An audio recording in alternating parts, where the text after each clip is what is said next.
Hello and welcome to the Wizards, Warriors and Words podcast. My name is Jed Herne, author of Across the Broken Stars, and I'm joined today by Gabriel Bergmoser. Gabe, welcome to the show. Thanks for having me back again. That's it. This is the second time that I've interviewed Gabe on this show. On my old podcast, the Novel Analyst Show, we had, I don't know, like 4 interviews or something like that. So you're definitely quite a few. up there for, you're definitely up there for most repeat guests. Gabe is the author of The Inheritance, which I read recently, and it is amazing. Amongst several other books, which you can, if you're watching on YouTube, you can see in the background over here. Gabe, do you want to talk to us a little bit before we get into the episode of what The Inheritance is about, just so we have some context? So basically, The Inheritance kicks off in northern Queensland, where a young woman named Maggie is effectively hiding out. So initially in the book, you get a sense fairly early on that she's running from something in her past. But as the book goes on, you kind of learn that there's more than one somethings. There's a few things going on that she's sort of trying to, keep away from. Very early on, she gets involved in a situation that she probably shouldn't get involved in, realizes that the local gangster is extorting her boss, and she sort of says to herself, no, stay out of it, stay out of it, stay out of it. She does not stay out of it. She gets very much into it and reacts in kind, which draws police attention, which draws the attention of her dark past, which forces her into a confrontation with said dark past. So it's a standalone novel. It's a noir chase thriller, kind of in the vein of John Wick or Nobody, but imagine one of those things set in Melbourne. But it's also technically a sequel to my book, The Hunted, which came out last year. But I very deliberately tried to make it so that both books are standalone novels. I think that they enrich each other if you read them both, but they can also be read in isolation. So The Inheritance does follow on from The Hunted, but The Hunted was very much, more existing in the outback horror tradition, and horror is not everybody's thing. So if that's not really your thing, totally fine. The Inheritance is in a lot of ways a milder read, and you can read it without having read The Hunted, and that's fine. But I do think if you read both, they definitely speak to each other in quite a few key ways, I think. The other one that really helps with that set too is The Consequence, which is your Audible original, which I believe is free for Audible members. Is that correct? Yeah, so The Consequence, it's Audible have recently launched this, I think it's called their Audible Plus catalog. So basically it's a collection of all of their Audible exclusives or originals, basically audiobooks you can only get via Audible that in more often than not, they've commissioned themselves. And they've recently made it so that all of those are free with an Audible subscription or trial. So if you were so inclined, you could sign up for the trial, cancel it, and still get to listen to, a couple of them within the free month. But, I think Audible will slap me across the face if I don't say, don't do that, obviously. Allegedly. Obviously, get Audible and keep it, listen to it. But there's heaps of good stuff on there. There's the Orchard, which is this new audio drama with Eric Banner and Magda Zabansky that's doing really well at the moment. There's Audible originals from JP Palmer, from Jack Heath, from Dervla McTiernan, from heaps of really awesome Australian authors. So there's kind of an embarrassment of riches of crime and other writing on there that you can really currently only get through Audible. So please put The Consequence at the top of the list, yes, but make a list, because there's a lot of other stuff you could include on that list, which is really cool as well. Awesome. And then you don't even get into, that's not even getting into the 30-hour long epic fantasy stuff that's on there as well, because there's some good things on there too. Huge amounts of good stuff on there. If you're going on a long road trip and you don't want to be terrified by visions of hooks, such as in The Hunted, then there's some other alternatives to listen to. I'd like to kind of start with talking about the drafting process of The Inheritance, because I was lucky enough to read early drafts of this, and the final book is dramatically different to what you sent through to me. It would have been, maybe a year and a half or 2 years ago when you were kind of initially revising that book. Can you just talk me through a little bit about how the book shifted from that initial stage through to what ended up getting published? I mean, look, I don't think I've ever had a circumstance where the finished book was as dramatically different to the first draft as The Inheritance version A is to version whatever this final version is. The closest example I can think of, funnily enough, is the last time I did a sequel to one of my published books, which was The Second Boon Shepherd. And that was also quite drastically overhauled in the drafting process, but honestly less so. The overall structure and plot of a Boon Shepherd's American Adventure remained the same. It was just that some of the meat of it had to be really heavily overhauled in order for it to finally work. In the case of The Inheritance, I think that the story itself just didn't hang together. And the reason for that was that I knew from when I finished the very earliest version of The Hunted that I wanted to continue Maggie's story and I wanted to see what happened to her next and explore further. And, I'd written a couple of like short stories and like mini novellas, I guess, about her in the interim. But it was when The Hunted was acquired, actually not even by HarperCollins at that point, but by my agent. And she said she was interested in more stories about Maggie, that I went through the different ideas I guess I'd accrued over the last couple of years for potential full-length follow-ups featuring the character. And the one that dealt with her past and I guess brought her back to Melbourne to face up to what she was running from was the one that really jumped out as, the most vital next chapter to tell. And so I started writing it without much of a plan. And that I don't think is often a very smart thing to do. There are writers who are pantsers, who can just make it up as they go along and somehow spin solid gold from that. I'm not one of them. And by this point in my career, I should know that. But somehow that self-knowledge went walkabout during this process. And I really just kind of dove in and wrote that first scene. I think I pretty much just like wrote that first line, which is Maggie sensed danger the moment the man walked through the door. And I just went from there. And at first, it actually kind of worked, like the making it up as I went along. And I let myself kind of explore where she was, what she was running from, what her past was, how it tied in with her father's background as a corrupt cop and everything. But the problem was that the inheritance as a concept hinged very heavily on, I guess, a villain in the shadows, like somebody who had been party to a pretty heinous crime somewhere in the past of Maggie's father. And the idea was that that crime was essential to what had turned Maggie's father into the monster who in turn turned Maggie into what she is in the two books. The thing is that I didn't know who that villain was. So I hit the halfway point of the inheritance, the midpoint of the book, which was roughly the point where, the nature of what's at stake and what's going on has to become clear. And I genuinely didn't know. I didn't know what she was up against. I didn't know who the bad guy was. I didn't know, ultimately who she'd be facing off with in the final act of the book. And I cast around for ages trying to figure out what the back half of this book would be. And eventually I kind of happened on something that I thought was sort of interesting. And, I played that through and I don't think I ever really 100% believed in it, but I couldn't think of anything else. And I was like, well, I guess this will do. And upon submitting it to my publisher and waiting for several months of stony silence, I soon was told it would not do. It did not do. And, basically I got a really very kind but very extensive breakdown of notes from Catherine Milne, my publisher at HarperCollins, effectively being like, look, I think the first part of this book is really strong. I think the core concept is really strong. I don't think it hangs together. I don't think the antagonists work. I don't think it's pacey enough. Maggie doesn't have enough agency. There's not enough kind of surprises in here. And it loses some of the visceral, grounded, punchy quality of The Hunted.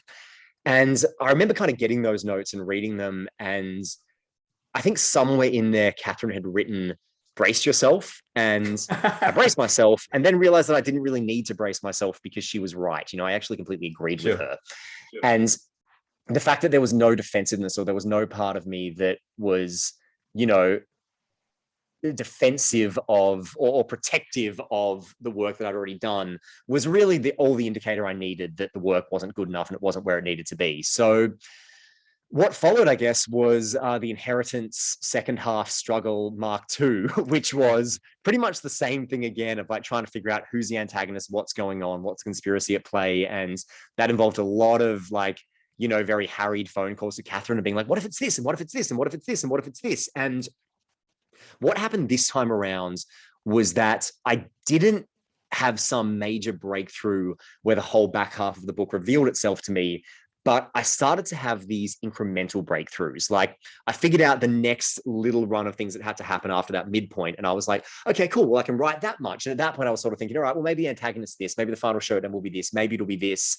And then I sort of hit a brick wall where I would kind of have to make a decision about what was going to happen next. And what I'd had in mind wasn't really cutting it. So that led to like more harried calls to Catherine and more long walks and more pulling my hair out and more of that. And then a little bit more was revealed, and a little bit more was revealed, and a little bit more was revealed until finally I ended up with something that was, that largely worked. But then when I read over it, it did feel like several different drafts written several years apart, kind of mashed together. And so after that, there really was like a huge amount of like going over the whole thing, reshuffling, rewriting, reworking, polishing. And I think what really helped in all of this, because it was a very erratic writing process, was the fact that I knew from a very early point what I wanted the book to be about. And, you know, it's in the title. It's about inheritance. It's about what we take from our parents. It's about, you know, inherited trauma, but, you know, what basically inherited traits in general. Like, and it's about reaching that point in your life where you realize that what your parents give you, you don't have to keep, or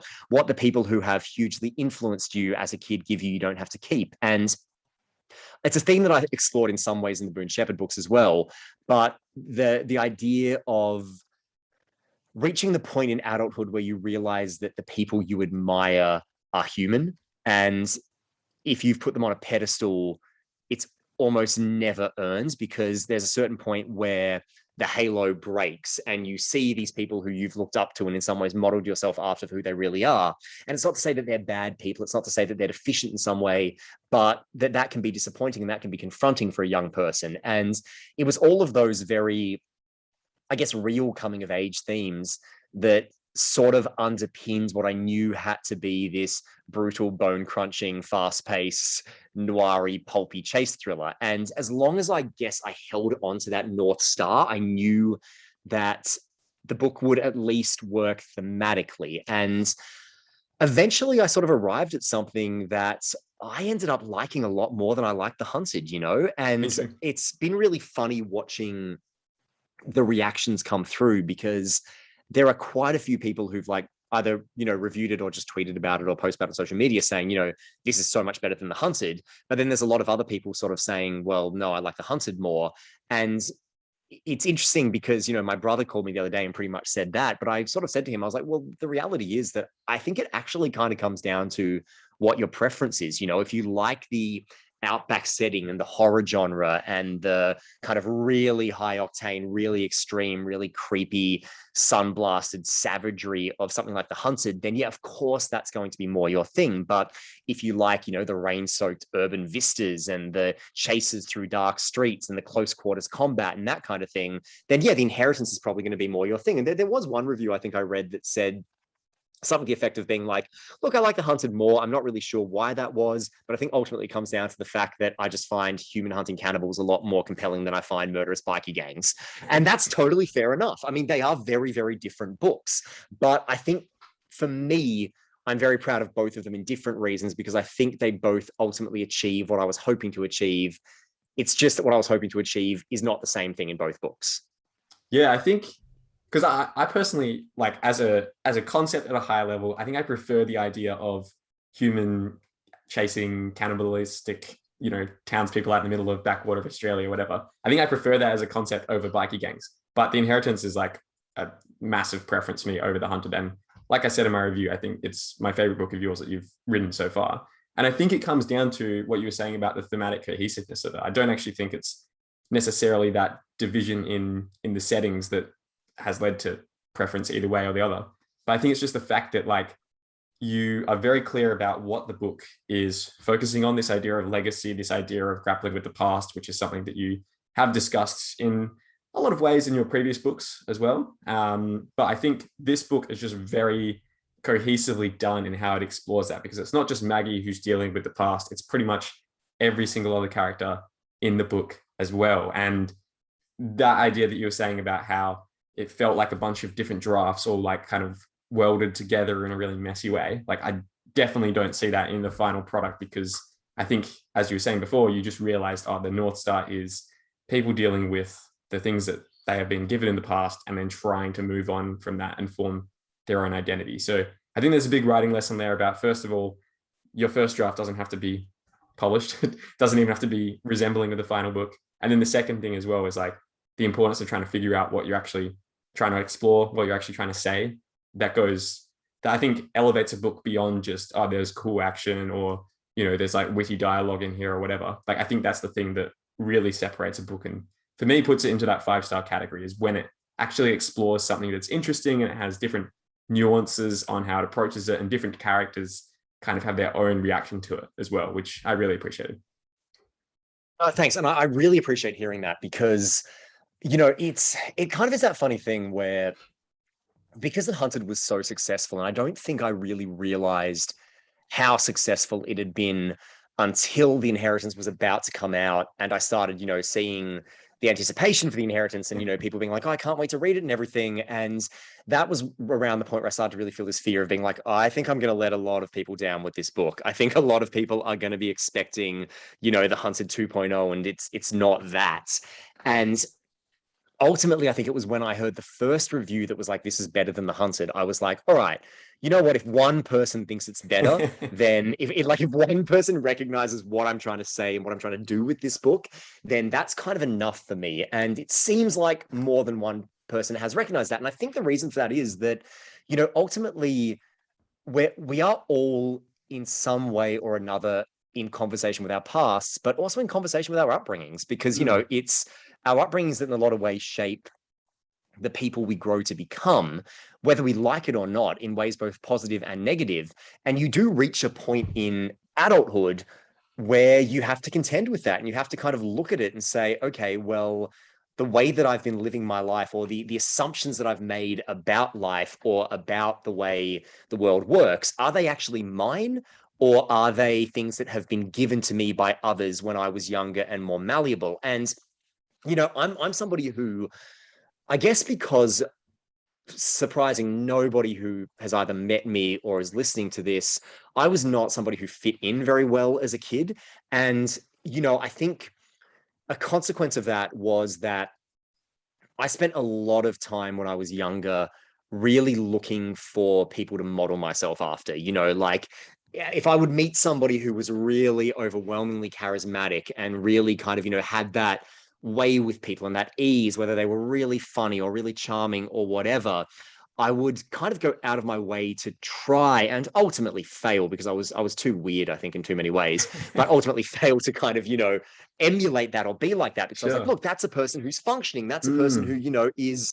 is being themselves and doing it in a way that doesn't put people off or doesn't make them the outcast, but kind of makes them exalted. And I'd go through so many of these people who I would sort of look up to, and then inevitably something would happen where I realized that, oh no, hang on, you're kind of just as confused and weird and alienated in your own way as I am.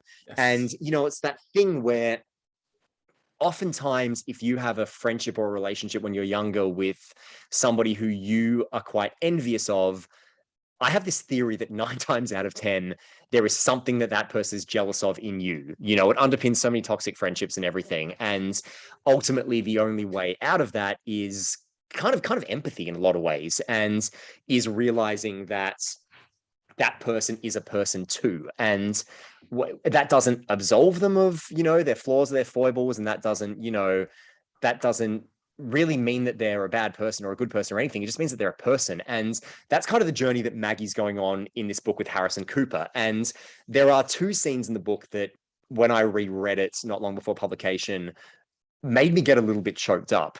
And one of them involves Maggie's relationship with Harrison Cooper. And it's sort of the Mm. moment where she realizes, because she goes on a real journey with him where, for those who are listening and haven't read the book, Harrison Cooper was her father's best friend. And when Maggie was a kid, she basically idolized him and desperately wished that he would take her away from her miserable life with her father, and, Yes. take her to safety and take her to somewhere where she was like loved and accepted and all of that. And he never did. And then he comes back into her life as an adult, basically needing a favor. And early on in the book, Maggie's suspicious of him, but then she kind of gets to a place where she lets herself believe that maybe this is him finally coming good, and maybe this is him finally, in some way or another, doing what he always failed to do when she was a kid.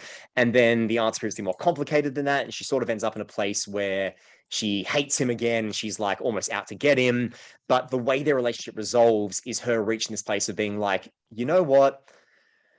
Yeah, he did some crap things, and yeah, he wasn't a great guy in a lot of respects, but in a lot of ways, he was a decent person, and he was human, and he wasn't a bad guy. He was just a flawed guy. And without spoiling the specifics, the resolution of that relationship is Maggie kind of looking at this person who was this, this aspirational father figure to her in some ways, and finally just accepting, you know what?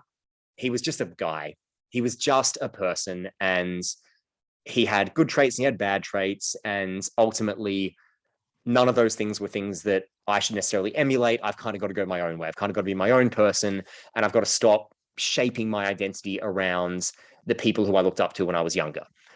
And I think that's something we all go through, whether, we're just kind of, normal people living normal lives, or whether we're, machete wielding murderous vigilantes like Maggie.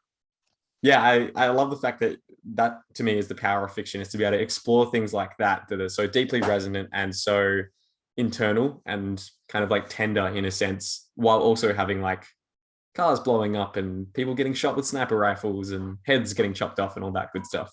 Like, I just think it's great that you can have both of those things in the same book. And I think in particular, I would love to hear a bit more about, there's one scene sort of in the middle of the book where Jack Carlin is sort of recounting a fateful decision that he made with two of his other friends in the police force back when they were both younger. And that scene by itself could for me just stand as like a short story and be an amazing piece by, in its own isolation. Like, how did you kind of come to get such a sense of emotional depth and connection in such a short period of space? So I'm so glad you bring up that scene, because that is my favorite part of the book. And Nice. I think in a lot of ways that's the scene that saved the book, because when I got to the end of the main rewriting process, and when I sort of looked at it and it felt like it was a lot of different drafts kind of jammed and welded together, and not in a way that was particularly fluid or cohesive, one of the big problems was that the narrative of the inheritance relies a lot on events that happened before Maggie was born, events that happened in the past that she's only now coming to fully understand the scope of. And in the original version of it, or the last version of it, I guess, before the version that ultimately went into proper copy editing and everything, a lot of that past was relayed through monologues, basically, and through exposition, and through the different characters, whether it was Harrison Cooper or Jack Carlin, who was another ex-cop friend of her father's and the protagonist of The Consequence, but we'll get to that. Basically, sitting her down and telling her one part of the story, or another part of the story, or another part of the story. And it got to the point where I was reading through it and I was like, oh my God, I can't have another scene of Maggie sitting down and having somebody just explain the past to her. And, Yes.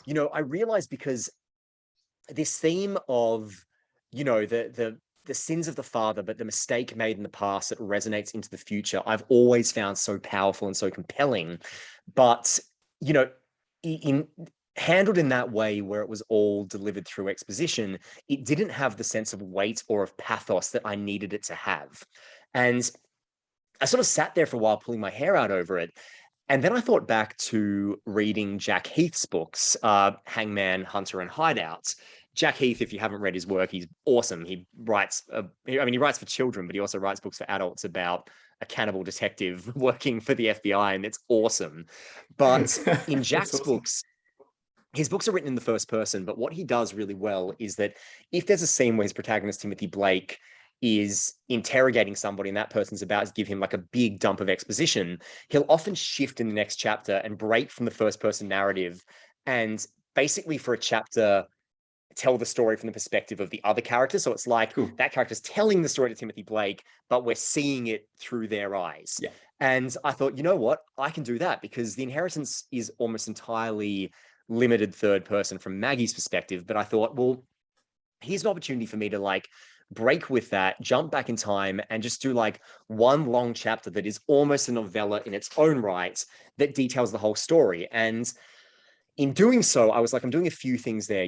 I'm giving you the crucial information that you need, but I'm also able to chart the development of these three policemen, Harrison Cooper, Maggie's father, Eric, and Jack Carlin, who made this fateful decision as young rookie cops that ended up poisoning all of their lives in different ways. And in that chapter, I can actually chart how all three of them went from being one thing to another thing because of this choice. Like Jack Carlin in the present day is quite irreverent and snarky and wry and acerbic, but when he's younger, he's quite serious and quiet and withdrawn. Mm. Harrison Cooper in the present day is like, weighed down and world weary and tired and sort of quite, seemingly gentle and friendly. But as a younger cop, he's this kind of, snarky joker who's sort of always kind of not taking anything seriously and, kind of loves putting on a show for people. And I straight away thought it'd be really interesting to take these characters who you've met as older men and show you that their younger versions were completely different. That's And cool. in demonstrating the difference, charts the significance that this choice ultimately had on their souls, because it kind of is a Faustian story. Mm, These guys effectively sold their soul to the devil. And that chapter is really detailing the damage of that and the cost of that, not just to themselves, but to the people around them.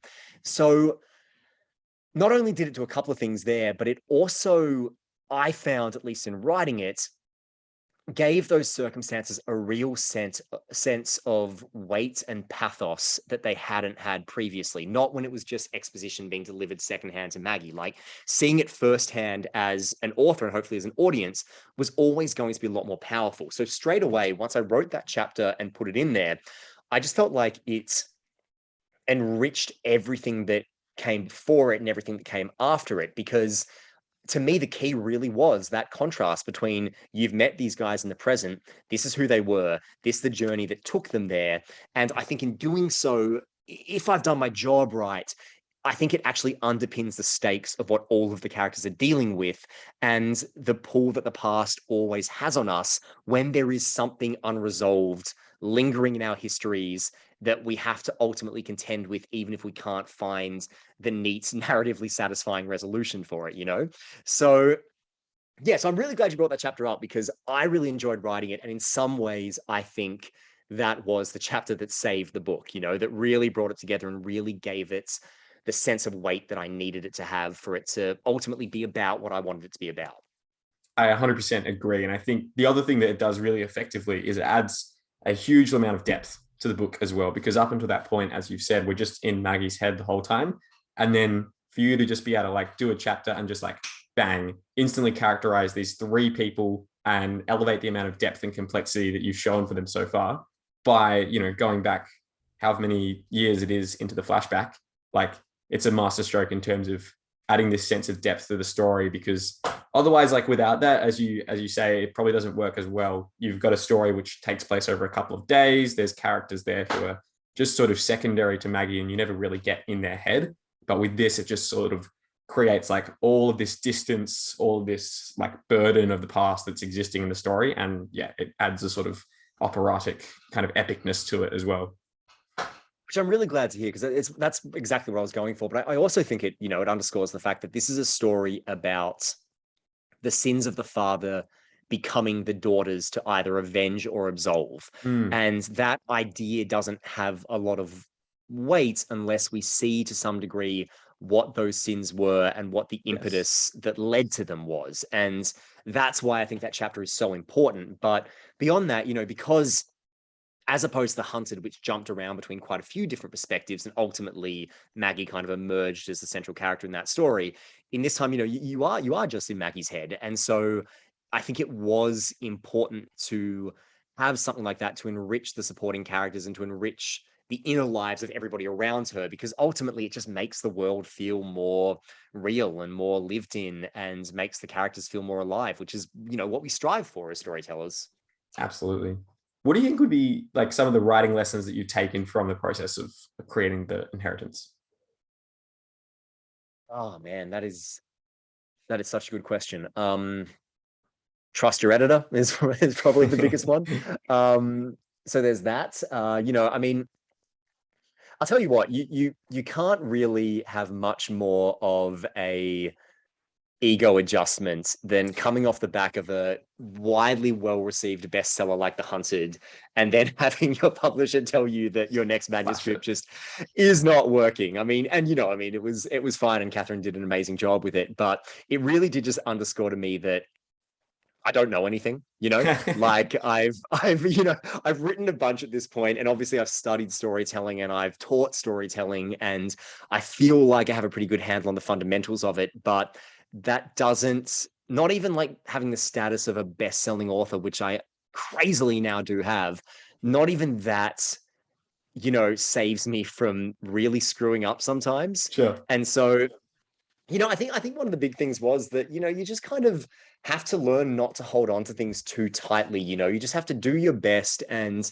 ultimately just be willing to hear it if somebody's going to tell you it's not working. And that doesn't mean you have to agree. In this case, I did agree, but I think, your responsibility as a writer is always to listen. But, beyond that, I think had I been younger or maybe more ego driven about the whole thing, I probably wouldn't have taken that as well as I did. And or at least not been as willing to be open to what Catherine had to say about it. So I think given that the book's gone from something that really did not work to something that I'm really proud of and is one of my favorite things that I've written, I think the importance of listening to the people who have a bit of an outside perspective, but are still invested in you and your story, it just can't be understated, at all. Yeah, yeah, 100%. Okay, that's an interesting takeaway from And it. on top of that, actually, just to harken back to the chapter we were just talking about, I think, a lesson that I took away from it was that you can, and it's not that I haven't written things where I've shifted perspectives before, but I've either done it where, chapter by chapter, it's different perspectives, or the book's kind of, split up into several parts where each part is focusing on a different character. But in the case of the inheritance, it was the first time where I broke with perspective for just one chapter and ended up working really well. And that's something that I've returned to for my next novel as well, because Interesting. I found a point where that really naturally fit too. So having seen how well that worked for me in this instance has made me much more open to, revisiting it for further instances. Sweet. Okay, that's exciting. I'd love to chat more about your next novel, maybe a bit later in the episode if you can reveal Yeah, information for about it. sure. For sure. For now, I would like to ask you, because last time we were on the show, I posed to you a question to say a Springsteen song to sum up each of your books. What Springsteen song would you use to sum up The Inheritance? Did I use Adam Razor Cain for the inheritance last time? I I think you know I used used that that for for one of the Boone something. books. Oh, did I? Oh, yeah, Yeah. I did too. I did it for, yes, yes, you're right. Weirdly, I didn't listen to a lot of Bruce Springsteen writing The Inheritance. I listened to a lot of Tom Waits. Hmm. So the flashback chapter, I was listening to Cold, Cold Ground by Tom Waits on repeat. And there's one death scene shortly after the flashback chapter where I wrote it at my local pub while listening to Downtown Train by Tom Waits. And I spent the next hour walking around the streets of Camberwell, just listening to that song on repeat, just feeling my feelings, because it was just like, oh man, there was a lot to deal with there. That was that was one of the teary moments for me. But if I had to tie it to a Springsteen song, not long before I dove into rewriting this book in earnest, Letter to You came out, Springsteen's newest album. Yes. And I found that Song for Orphans really spoke to the inheritance a lot. Mm. Yeah. Because that is a song about, at least insofar as I can, pass the lyrics of something Bruce Springsteen wrote in the 70s when his lyrics were pretty wild, as he would admit himself. It does seem to be a song about, you know, the next generation coming up, about stepping up and breaking free from the shackles of the past and realizing that now you are the adult. Now you are the person who's moving forward. Now you are the next generation. The world's in your name now. And that is one of the key themes of the inheritance. So off the top of my head, I would say I'm sure that there's like another Springsteen song that's more appropriate for it, like maybe like My Father's House from Nebraska or something. Mm. But for now, I think Or that one Independence really Day, stands maybe. out because. Sorry. Yeah, absolutely. Independence Day jumps out too. Or, I mean, I know that I use Adam Razor Cain for one of the boons, but that does seem to really speak to the inheritance, particularly with the rage that, underscores so much of what is going on with Maggie. Yeah, Song for Orphans is probably like one of my favorites from Letter to You. And it is remarkable when you think about, like, as a writer, the idea of polishing off a first draft from 50 years ago and then publishing it now. Like, can you imagine how weird that would be if, like, in your It's 70s or insane. 80s or whatever, you're like, oh, here's this thing I wrote like 50 years ago. I'm going to chuck that out in the world again. Well, I mean, what's so wild about what Bruce did with those three songs, with Song for Orphans, If I Were the Priest, and Janie Needs a Shooter, is that he didn't change the lyrics at all. He No. just, he just performed them, but with his, really gravelly kind of Bruce Springsteen in his 70s voice that he's got Mm. now. And it makes for this, like, particularly if you're very familiar with Bruce's early work and with the kind of wild, rambly, Dylan-esque lyrics that he used to use for everything, it creates this weird dissonance that somehow completely works on that album. Like for this album that's Sure. about growing old and mortality and saying goodbye to things, these very inherently youthful songs delivered by this elder rock statesman just have this insane power that somehow enriches the whole album, but it shouldn't work, but it absolutely does. So I don't know, that's a very weird instance, but he Yeah. absolutely nailed it, I gotta say. That's a cool take. I hadn't heard anyone, think about it in those terms before, but that makes a lot of sense. That does make a lot of sense. Well, I look forward to hearing the books that you're publishing when you're 80 that were written back when you were 12 or whatever. That'll be very exciting. We'll see how we go. Before we started recording for this episode, we were discussing a little bit about the whole notion of the Australian thriller, because it really seems like this is something that has taken off quite a bit in the last couple of years, from my limited vantage at least. This idea of thrillers that kind of get a lot of their, I suppose, unique reading proposition, if you want to use such a crass term, from the fact that they're sort of set in either outback Australia or in very distinctive Australian towns, and they kind of engage with things that you can sort of, I suppose, recognize as Australian, whatever that means. So yeah, I'd just be curious to talk a little bit with you about that, because you mentioned that you had some theories as to why that has sort of risen up in recent years and become a bit more of a popular genre. So look, I mean, I could be completely wrong on this. And, there have been many, many, many articles written about the rise of Aussie noir or outback noir or whatever you want to call it. My theory is very simply that it's a gripping, commercial, entertaining genre that is entirely ours. And I think my belief that that's the case goes back to when I was a kid, and I would read a lot and, watch a lot and everything, but all of the big, glossy, high profile, exciting, I guess, high concept stories were always American or British. Yes. And I always kind of wondered why the cool action heroes or the superheroes or whoever couldn't be Australian characters, or why we couldn't have those stories set here. And I think that's one of the reasons that as a kid, I gravitated so much towards things like Tomorrow When the War Began, because, that was a story that was set in a small country town that was very reminiscent of where I grew up. Yes. And it was teenagers very reminiscent of, I wasn't quite a teenager at the time, but, kids very reminiscent of people who I knew who were the heroes and who were the main characters. And there was a weird kind of ownership to reading stuff like that, like a pride that came in seeing something that absolutely deserved its place with the best of anything coming from overseas, but that was ours. And I think it kind of took a long time for literature here to catch up to it, because even though, I mean, we had we had Matthew Riley when I was a kid, who was huge, and I was reading him when I was probably too young to be reading him.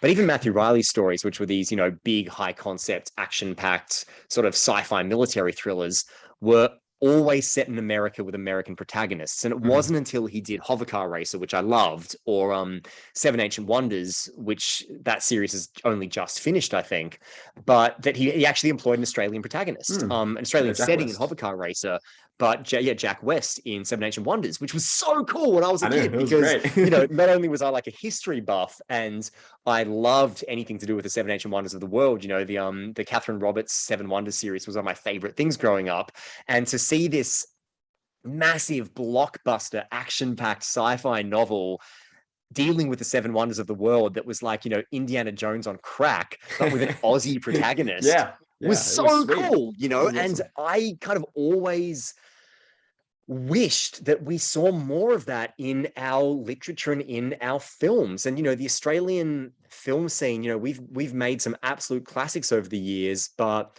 we seem to have kind of struggled when it comes to genre or high concept. You've got Mad Max, but you don't have a lot else. Like the thing that we were kind of most well known for, at least on the international stage, is either dreary dramas or quirky comedies, like, your Priscillas or your Crocodile Dundees or whatever, or Muriel's Wedding and stuff.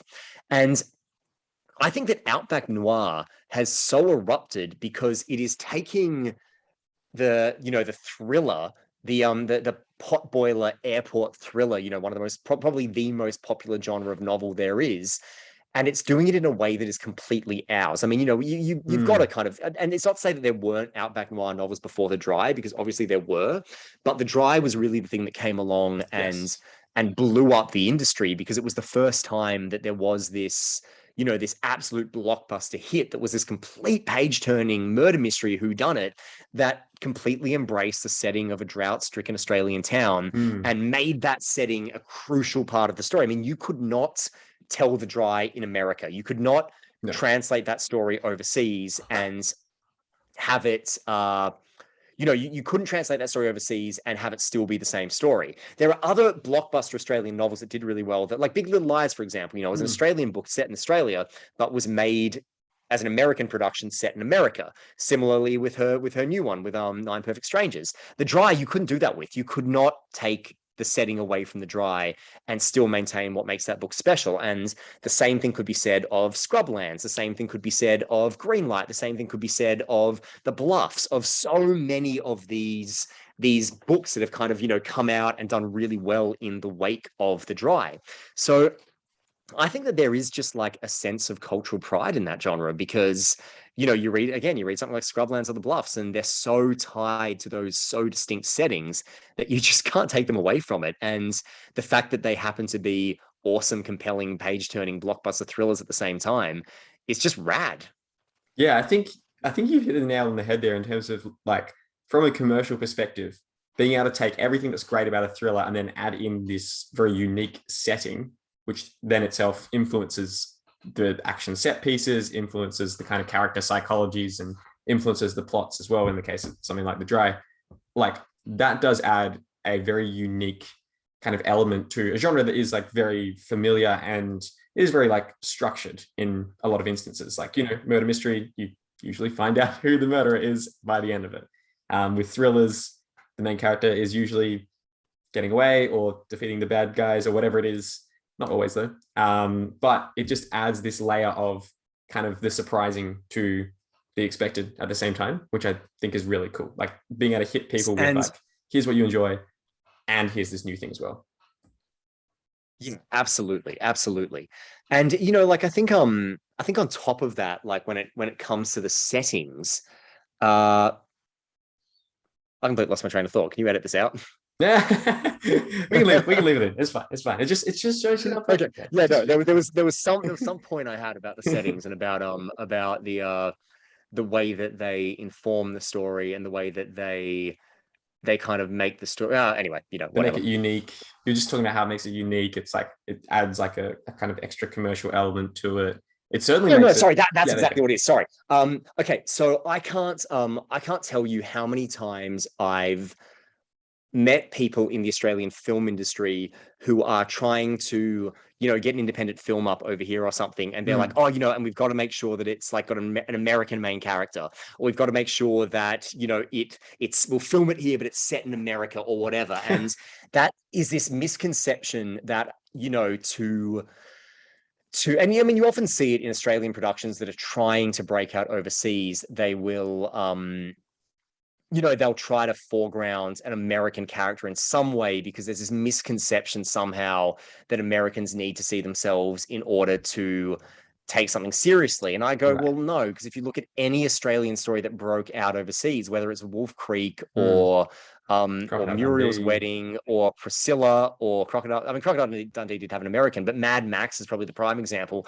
None of those had American characters, And the thing is, and this is the other thing I think is really valuable about Outback Noir, is that one of the reasons that genre has become so successful overseas is because it's exotic, because it's different. Yes. Because, people love that kind of thing because, it's something totally different to what they're used to overseas. And I think that there's this, like, sense in Australia of like, oh, no, we have to kind of like suck up to America and like include Americans and make it work over there. And I'm like, no, I 100% don't think that that's true. Our cultures aren't that different, but what we have that is different is what will make our work stand out from the whole market over there. Yes. What will make it just like a little bit different and give it a slightly different flavor that will not put people off, but actually make it more enticing to people over there. Yeah, because otherwise you're competing with literally every other thriller that is getting published by an American author, which is a huge amount of competition. Who would you say are kind of you mentioned a couple of books before, but what would you say are like kind of the most pivotal books in sort of shaping this new genre, or the ones that have been the most interesting in your opinion over the last couple of I mean, years? it's such a tricky question. I mean, I think that we've seen such a wave of it on so many levels that's just kind of growing and growing and building. But I really think ultimately the kind of godparents of it are Jane Harper and Chris Hammer, like it was the fact that I think that Scrublands came out in 2018 and The Dry came out in 2016, and it was really between those two books that the genre, I mean, The Dry, the way that I see it, and I could be wrong on this, and I could be missing something crucial, and if that's the case, I'm sorry. But The Dry was a runaway blockbuster that could have just been a one-off if Scrublands hadn't come along 2 years later and proved that there really was a huge hunger for more basically outback noir or more Australian noir. Mm. And since then, we've also seen the genre diversify. I mean, you look at what Kyle Perry's doing right now, where he's writing these mystery thrillers that in some ways, yeah, are very reminiscent of Scrublands or The Dry, but they're using Tasmania as a setting, and Tasmania is a very different setting from the outback. It's Yes. the beaches and it's the bluffs and the mountains and those kind of things and the vast forests and everything. And Kyle, I know Kyle personally, and he's somebody who knows that landscape intimately well, and he takes full advantage of his knowledge of that landscape and the fact that he's, somebody who's very outdoorsy and has a huge passion for that landscape, and it absolutely saturates everything that he does. And consequently, the reason I think that his books have blown up so much is that, yeah, at their core, he's offering cracking mysteries in the vein of, Jane Harper or Chris Hammer or anyone international you care to name, but he's not imitating anybody. He's doing it in his own way, and he's bringing his own passion for the land that he knows and loves into it in a way that makes it feel unique and different. And that's the key. I mean, my publisher said to me when The Hunted was acquired that she couldn't, that you almost couldn't believe in the wake of The Dry and Scrublands, like how many books came across their desks that were imitating them, and Mm. that's something that happens, like writers see something that's successful and they say, I've done it myself, they see something that's successful and they try to emulate it and they try to, do the same thing. But they said to me that, what they thought was really strong about The Hunted was that, yeah, it fit within that tradition in that it uses the outback setting as part of it, but it's also a totally different book. It's kind of has Yeah, nothing in absolutely. common with The Dry and Scrublands apart from a slightly similar setting, because neither of them have human hunting cannibals or anything like No. that. So, it's like, it's, I guess I count myself within that tradition to a degree, but at the same time, I think that the stuff I'm writing is like a little bit kind of pulpier and wilder and gamier than like, Mm. a lot of what's going on elsewhere, because I don't quite trust myself as being good enough or disciplined enough to write something like, Kyle or Jane or Chris have written, all of which are, excellent, excellent reads, but I don't think I'm quite good enough to do what they do. So I just got to stay in my lane and hope that it works. Sure, sure. I mean, I have read The Dry. I personally do prefer The Hunted, but I can definitely see the appeal of The Dry. I think the mystery element of that has, yeah, more appeal to kind of people who want that sort of mystery and the detective stuff. But I feel The Hunted is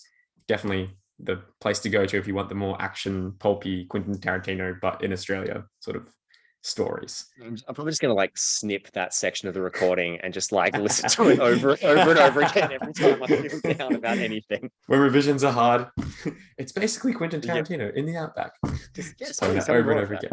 again. Hard tangent here. You have been a full-time writer for several years at this stage. Is that correct?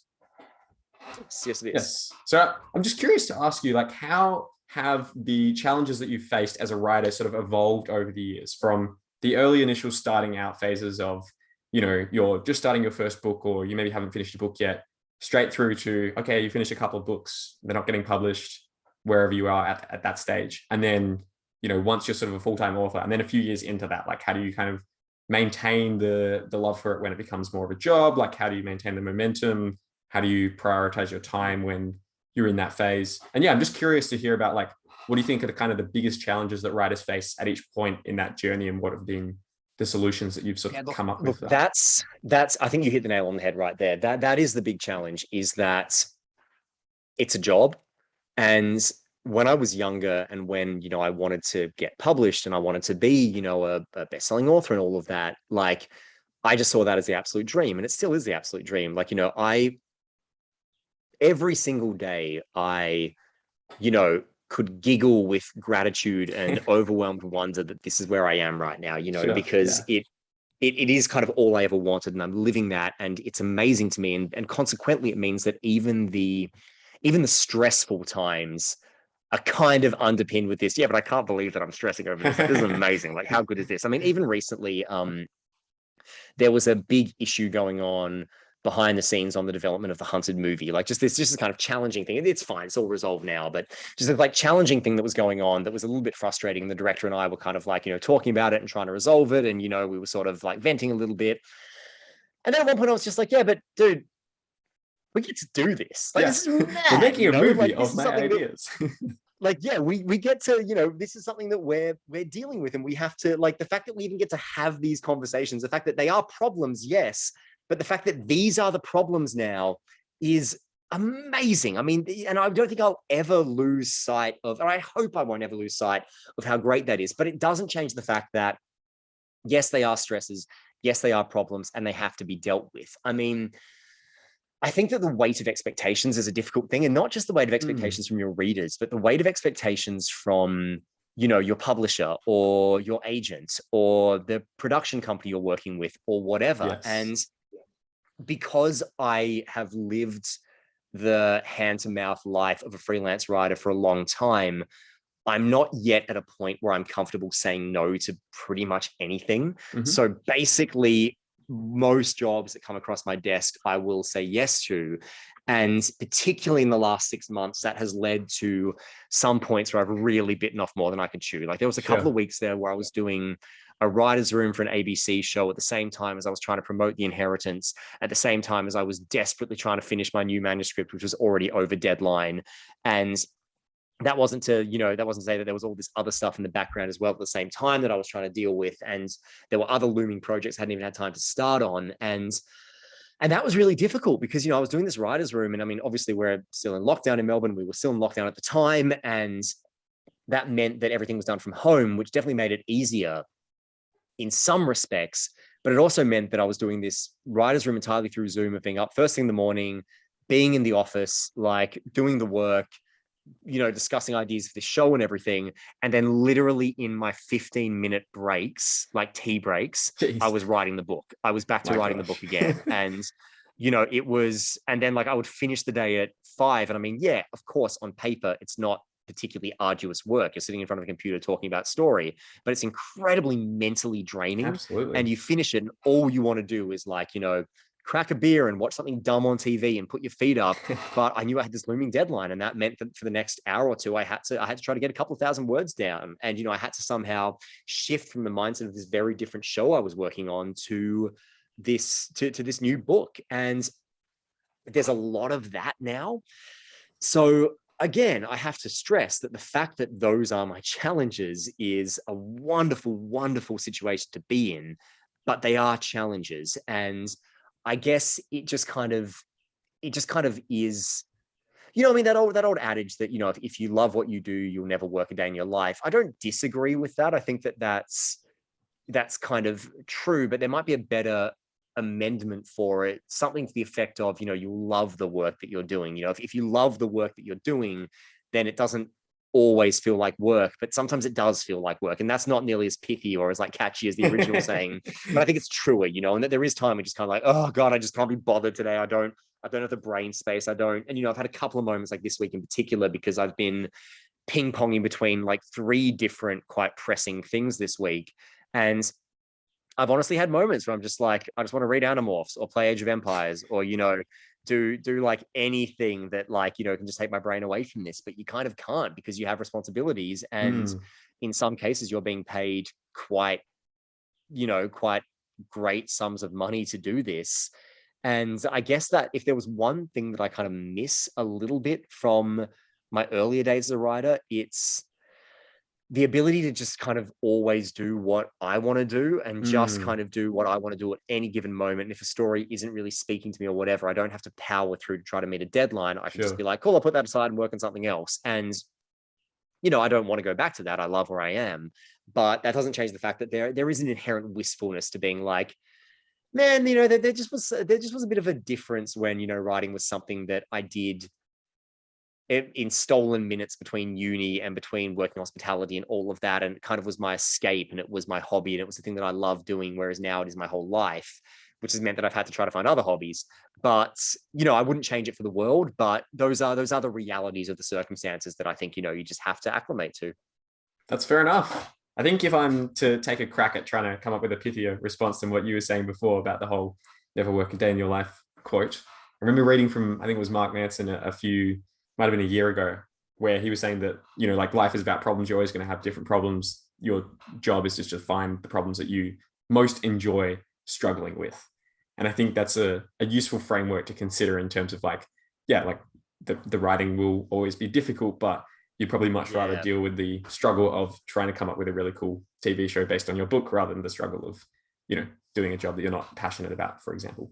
And you know what, that ultimately is, I think, the perfect way to put it, is that if you find problems that you are passionate about dealing with and that you enjoy ultimately dealing with, then yeah, it's a lot easier because like you don't, getting up in the morning isn't a chore. It's kind of like, oh yeah, there's like that stuff I've got to do, but cool, you know what? There's that stuff I've got to do and I like doing it. So, and I'm so lucky to be doing it. And I try never ever to lose sight of that. Awesome. Yeah, I think this is a good place to wrap it up. That's some good words of wisdom to end on. What is the next book coming out from you, or the thing that you're working on at the moment, which may be different things? Yeah. So yeah, it's been a bit of a wild year because I had True Color of Little White Lie at the start of the year. I had The Inheritance come out in August, and I've just had The Consequence come out, which is a spin-off of The Inheritance that takes the Jack Carlin character and sort of tells his story 6 months to a year before The Inheritance takes place. And so, they sort of complement each other and everything. But after those three in fairly close succession, it feels really wild to think about the next steps. But I've just delivered my new manuscript to Harper, which is my new YA book that is very, very different to The True Color of Little White Lie. And I guess it's a I know you said let's wrap up, but the moment No, you get me actually, I onto this realized I have another wider. question to ask you after this, so you can keep going. Oh, cool. Well, awesome. So anyway, look, this is inherently quite a big story because it kind of can't not be, given the backstory of this. Sure. But effectively, what happened was that last year I wrote a sequel to The True Color of Little White Lie, and a manuscript called A Different Type of Ordinary, which I'm really, really proud of, and I think is one of my favorite things I've ever written. Yeah, I But loved it. basically, I had a conversation with my publisher about it, where effectively sequels in YA, if you're not writing dystopian or fantasy stuff, are really, really hard, Right. because it's, there's just sort of so many different things it's relying on, and YA, generally speaking, doesn't sell as much as adult books and everything. So basically, before True Color came out, we had a really long conversation, my publisher and I, about Different Type of Ordinary and about, whether I would be able to rewrite it to make it about a different character. So it wouldn't be about Nelson, the protagonist of True Color. And I had a crack at that, and that didn't work. Like, I just kind of came out of it, really being like, no, I'm reinforced the fact that I really think this is about Nelson. And my publisher was like, okay, well, in that case, and Lisa Berryman, my YA publisher, has always been, my biggest advocate, my biggest supporter, and has put up with a lot of crap in terms of me like missing deadlines or dragging things out or making excuses for why I haven't delivered something or whatever. She's an absolute saint. But she said that basically the smartest and most strategic choice that we could make was to basically hold off on Different Type of Ordinary and give True Color some time to, find its feet and find its audience and spread and grow, which is what YA has to do. Right. And basically, if we revisit Different Type of Ordinary, we do it in a couple of years' time when There's basically more audiences have demand had the for it. time to miss True Color and get to know the character and, sit with it and live with it for a while, which made perfect sense. So I was put in a position where basically I had to come up with a different YA book. And I went through a lot of different ideas. I went through an idea for like something that was sort of playing more in the dystopian, well, not dystopian sci-fi, but dystopian fantasy sphere. But Interesting.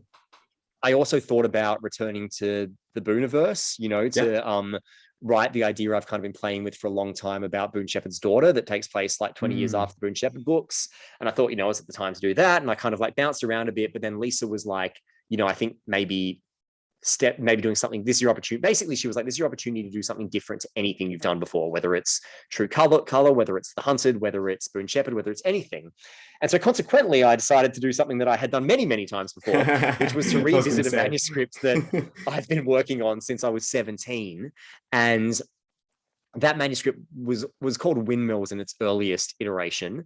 And, I wrote a draft when I was 17. It later was adapted into a play that became my first play. I self-published a version of it in 2012.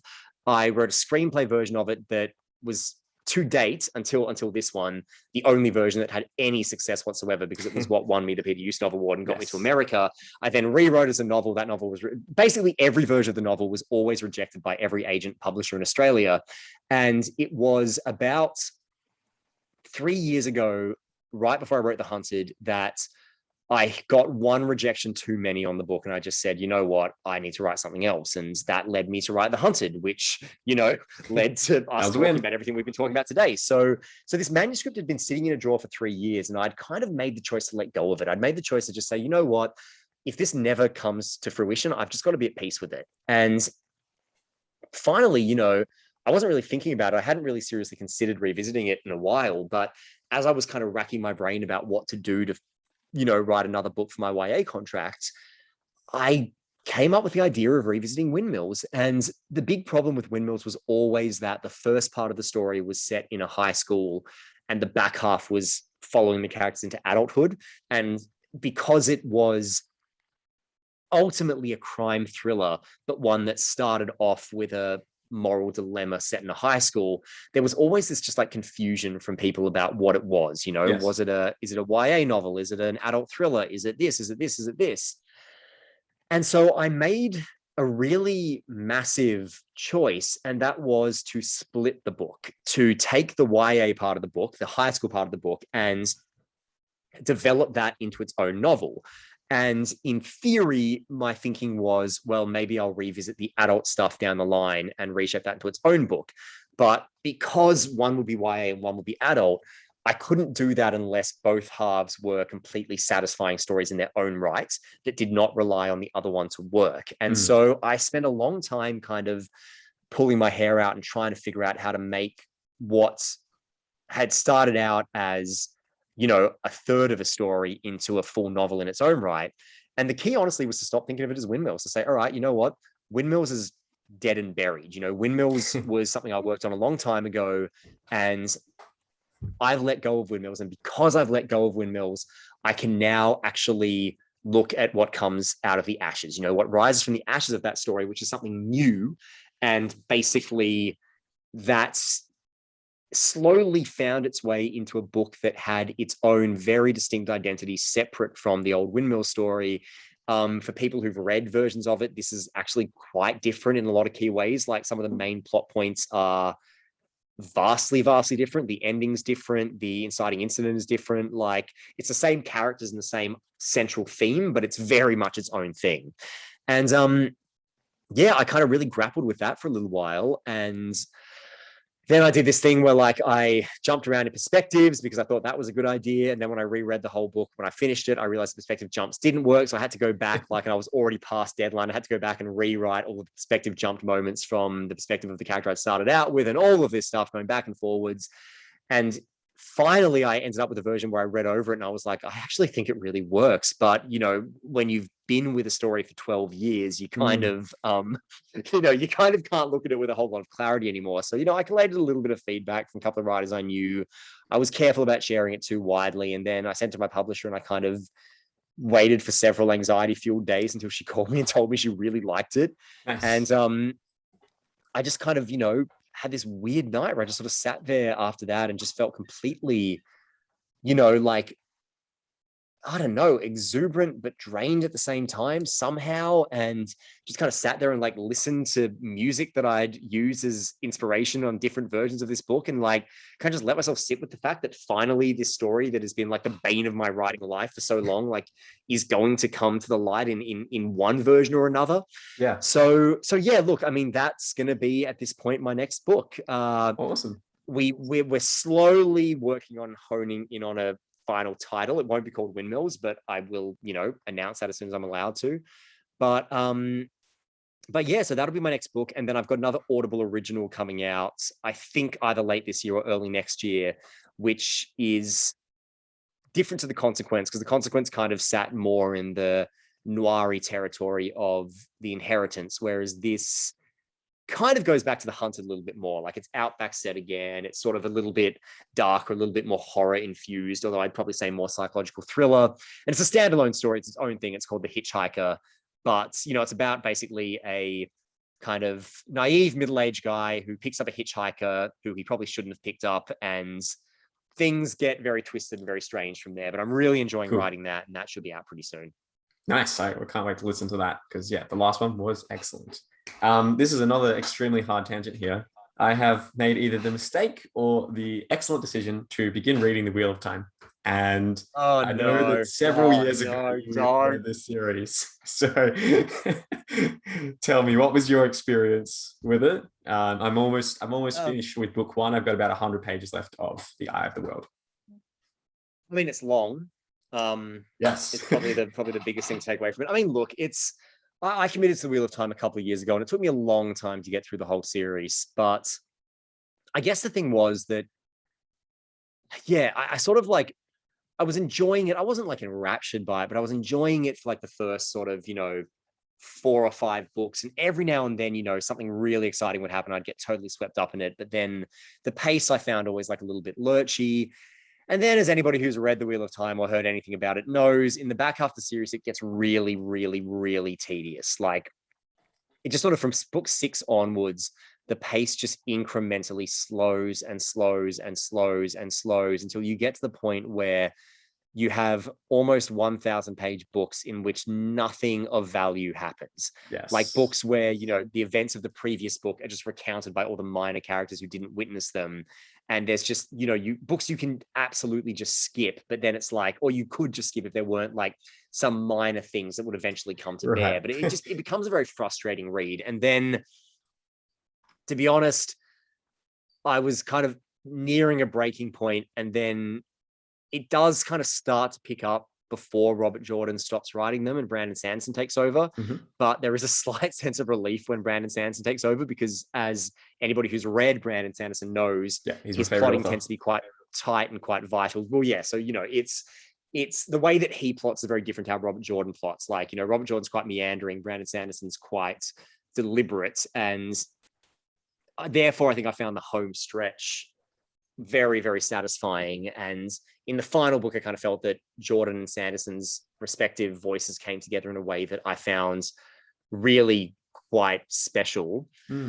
But I mean, yeah, I think the biggest thing I would take away from that series is that the day I finished it, I probably felt unlike I'd ever felt finishing any series before, because I'd never read a series that was so long and at times so difficult to get through. So there was a real sense of achievement upon finishing it that in some ways made it even more satisfying, because you look back and you think, man, what a journey. And it's funny because I'm currently, as anybody who follows my social media knows, I'm currently rereading all the Animorphs books. Yes. I was like really into Animorphs when I was like quite young, and recently sort of rediscovered it a little bit, but I never finished the series as a kid. So I went back and I spent ages tracking down every book, and I've been rereading from start to finish. And at the time of recording, I've only got 4 books left to go, and there's 62 books in total. They're short books, but 62 is still a lot.